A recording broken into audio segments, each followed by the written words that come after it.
আসসালামু আলাইকুম। আমরা মালয়েশিয়ার একটা শপিং মলে আসছি। এই শপিং মলে এসে জাস্ট অবাক হয়ে গেছি।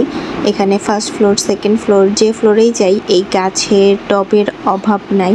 আর পুরো গাছ জুড়ে শত শত মালটা বা কমলা বলে, চাইনিজ কমলা মনে হয় বলে এটাকে, এটা ধরে আছে। এটা হচ্ছে একটা বাইরে বের হওয়ার গেট। এই গেটেরও দুই পাশে দুইটা।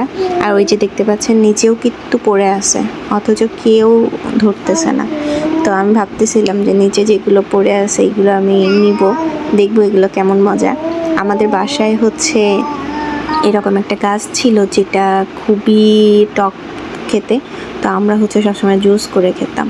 তো এটাই অবাক লাগতেছিল যে এত বাচ্চা কাচ্চা এখানে আসছে শপিং মলে, কিন্তু কেউ ধরতেছে না।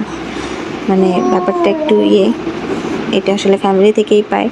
বেশিরভাগই হয় কি আমরা দেখি যে বাচ্চা কাচ্চা অন্যর বাসায় গেলে কি দুষ্টুমি করে, একটু সাজানো গোছানো দেখলে সেগুলো একদম আওলা ঝাওলা করে ফেলে, বাট এই গাছ থেকে একটা বাচ্চাও ফল পারতেছে না।